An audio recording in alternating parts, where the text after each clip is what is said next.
Hello and welcome back. In this video, we're going to be creating the class for the asteroid. Now, I haven't even attempted this yet, so this will be done from scratch, live. And so you'll get to see, I think it's important to see the process of trying to think through and work through creating a new class for this game, because in a little bit we're going to be creating also a class for the bullets. And that's going to require a little bit of tweaking. But anyways, let's go ahead and get started. So first thing I want to do is I want to create a new class, but the deal is I don't really want to write everything from scratch. See, we've already got a ship class, and I know some of you watching this, you already know about inheritance. It probably would have been better to create like a super class or an abstract class of some sort. But in this case, we're actually just going to create a brand new class for the asteroid. So I'm going to go ahead and go new. Actually, let's do this. Copy. And let's just paste. And this one we're going to call asteroid. All right, so create an asteroid class. And let's go through and change what does not belong in the asteroid class. First of all, private texture ship image, we probably don't need a ship image. We need an asteroid image. So what I'm going to do is I'm going to highlight it, right click it, and come down to this word that says refactor. Refactor means I'm going to change the instances of the word ship image inside of the file. So we got to be careful about the way we do this. We don't want to rename it in the entire project. We want to rename in just this file. So let's just make sure. So private texture asteroid image. So it's telling us, hey, we've got the getter and setter methods found for this field. Rename them as well? Sure. Let's go back to the ship, just make sure that it kept ship image there. Great. There is an option when you are refactoring something that you refactored in the entire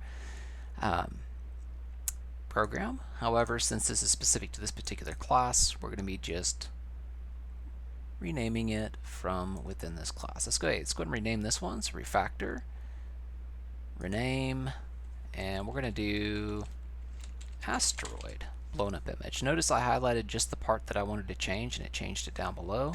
Press enter, change the setter and getters, yes. Over here, private rectangle, ship hitbox, right click, refactor, rename, asteroid hitbox. Yep, change the setter and getters for that as well. Alright, so what do we need for our asteroid? We need the width of the asteroid and the X and the Y variables that represent the lower left hand corner. So I'm going to go ahead and highlight these. You kind of get the idea. Refactor, rename, asteroid, and ship height. We want to rename that one as asteroid height. Oops. Notice, let's just make sure that it's changing that everywhere. Asteroid width. Okay, great. Over here, ship height, rename. So refactor, rename, asteroid height. Oops, totally did that for us. Let's try that again. Asteroid height, there we go. Over here, so public asteroid, string, ship image location. Now notice there was an option to do Control F6 to rename, so we're just going to do that.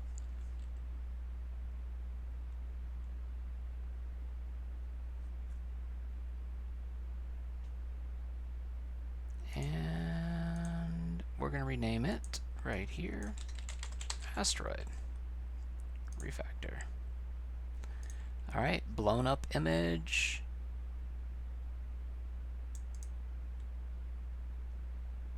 So here we went the asteroid blown up image. We don't have that yet, but we're going to use that later, so we're going to reserve it for right now. So shift or Control F6.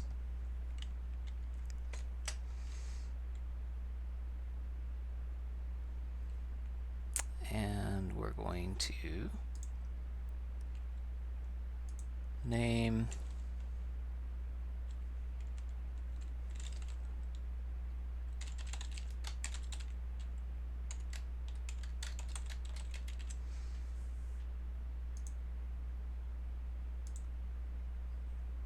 alright, let's go back. Somehow I created a new variable that I don't want. Cancel. You know what? Let's just do it this way. Refactor, rename, asteroid, blown up image. Alright, ship height, somehow that ended up as ship. So we want this to be asteroid height. And asteroid width does not equal ship width. So we need to rename this one as well. And I'm wondering all of a sudden if I can just do ship, and if we can just do a change. Find replace. It's not something I've ever done before, but in this case, so let's go edit. Find replace. Ship with asteroid. Replace all. Alright, let's see if that did what we needed it to do. So I just went to edit, find, replace all. So we've got a public class asteroid. We have an asteroid image, asteroid blown up image. The hitbox for the asteroid, the X and Y, the asteroid width, asteroid height. Over here we have the image location for the asteroid and the blown up location. We have the width and the height. Great, great. All of that looks pretty good.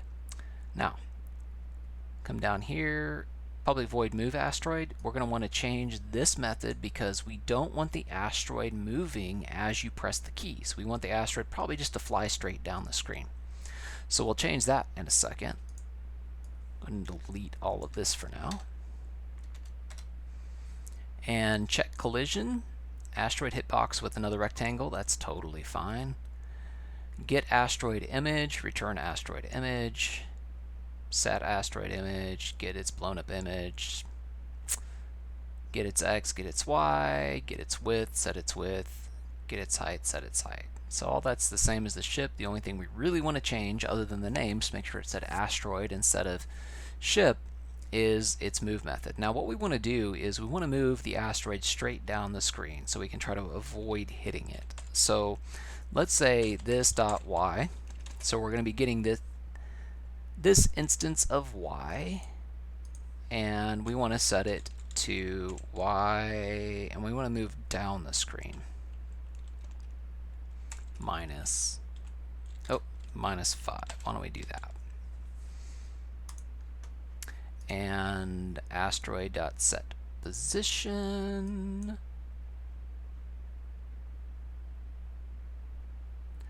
XY. Great. Now we probably need to set the X and Y variables eventually randomly, because you don't want, as the asteroids are coming down the screen, you don't want them to all show up in the exact same place. So you want the asteroids to come down in random locations or in groups, depending on if you create levels, things like that. So for right now, it's going to just slide straight down the left-hand side of the screen, and that should be okay. So now we have an asteroid. We need to go back to the test game. And what we're going to do is we are going to remove rectangle, and we're going to create, and we're going to move texture. We're going to say, we're going to have an asteroid object called first asteroid, and it's going to be down here.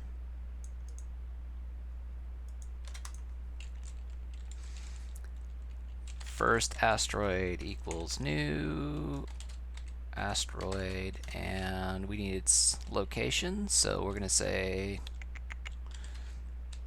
asteroid.png. Blown up image, we don't have a blown up image, so let's just use the same thing.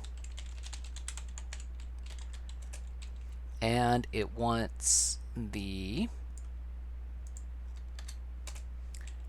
oops, we need to import asteroid. Do we have the import here? Oh, it's all part of the same package. Great. So we're going to do X, Y, and I think it was 32F and 32F. And that should complete constructing the asteroid. Check for any errors, don't see any errors. Okay, so we don't need to create the asteroid because that's right here. We don't need its hitbox because that should have been set with the asteroid. And down here, we need to go ahead and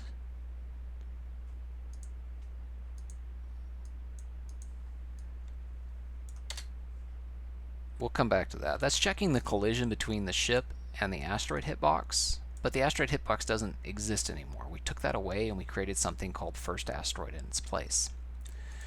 So we're going to move the ship, and we probably want to check a collision between the asteroid and the ship before moving the asteroid.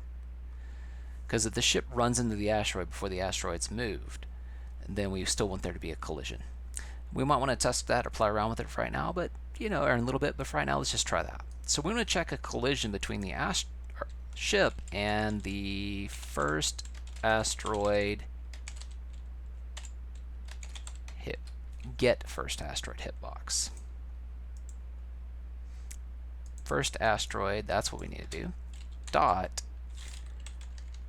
get hitbox. There we are. So we're going to check a collision between the ship's hitbox and the first asteroid dot get hitbox. So that's how we get the hitbox for the first asteroid and check whether or not it's overlapping the hitbox for the ship. All right. If there's been a hit, it's going to change the ship into an asteroid, which is just weird because that's how we have it set right now. And then what we're going to do next is we're going to say first asteroid dot move asteroid. And so every time we flow through the program, it should move it down 5 pixels for every iteration we run through. All right, we're drawing the ship image. Let's also draw the asteroid image. So let's draw first asteroid dot get asteroid image, and we want it to be drawn. The lower left hand corner needs to be first asteroid dot get x and first asteroid dot get y. Now y, oh, get y, that's why. Okay, so the last thing we'd actually never put in before was first asteroid dot get asteroid image dot dispose. Okay, so let's go ahead and launch this and see what happens. Oh, gee, the asteroid's in the lower left-hand corner, and the asteroid's gone. Like, it's not even there at all. So it's not showing up. Let's figure out why. So let's come up, go back to the asteroid, and remember that anytime we initialize a variable for float x and float y, it starts off at 0, 0. So the asteroid's actually starting off at 0, 0. Oops. That means it starts off at 0, 0 and then goes down. That's a bit of an issue. We don't want the asteroid starting off at 0, 0. We want the asteroid starting off at the top of the screen. So when we create the asteroid, we need to initialize the x and y variables. So we create it. We're going to say, hey, your x value is going to be, let's just keep it at x. And let's say the y value is going to be 640. Wait, 640 by 480, so 480. It should be 480 pixels, the lower left-hand corner. So it should start off the screen. And let's let it move kind of slowly. So let's do y minus 2, something ridiculous like that. All right, let's go back to our test game. Let's launch it. Let's see what that looks like. Oh, there it is. And for some reason, the ship is starting off as a asteroid. So that's a bit of an issue too. Try one more time. We've got an asteroid moving down the page, but our ship is starting off as an asteroid image. So ship my new ship equals ship.png, blown up image location asteroid. Come down here. Oh, y'all, you know why? We got to figure out where our asteroid hitbox is. So this dot y equals 480. The asteroid hitbox should be x and y, 480. Okay, asteroid hitbox dot set position, x and y.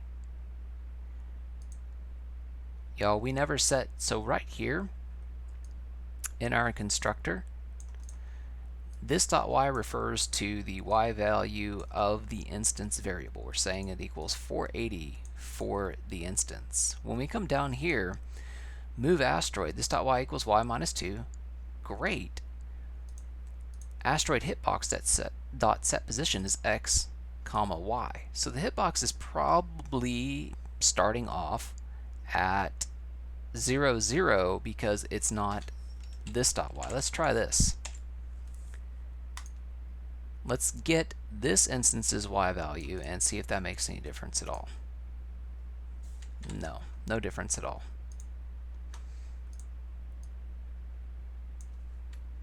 Alright, so now we got a bit of an issue.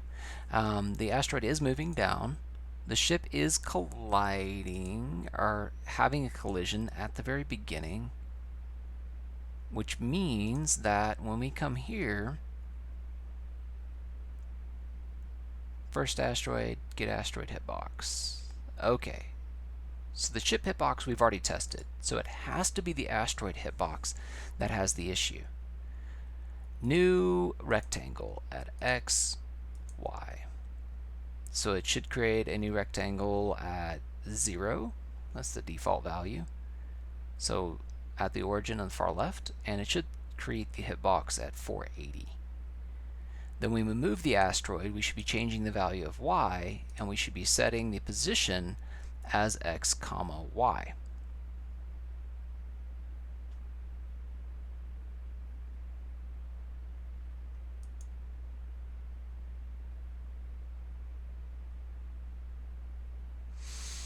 Nope, I'm a little bit stumped. I don't know exactly why that's creating an issue. I'm going to go ahead and pause the video, see if I can play around with it a little bit, and then start right back up, see if once I find the solution. Well, that was a real simple fix. Turns out that when we created the asteroid, or rather when I created it, the instance of it, I set the location of the asteroid at x and y. Now if you remember, x and y defaults to 0, 0 when it was created up here. So we actually wanted the asteroid to start at 480 at the top of the screen. So I changed it to 480 here, and instead of the asteroid, I changed the y value of the asteroid to just this dot asteroid y equals asteroid y. Notice I changed all the names to asteroid x and asteroid y. You don't have to do that. X and y is perfectly fine. I just did that to make it real clear when I was debugging it where the issue occurred. So y'all, that's pretty much it for this video. Oh, should show you that it works. So here we go. We've got an asteroid. It's falling down the screen. Oh, yo, watch out for the asteroid. Oops, there we go. And that's it for this video. Y'all, thank you very much for watching, and I look forward to catching you next one.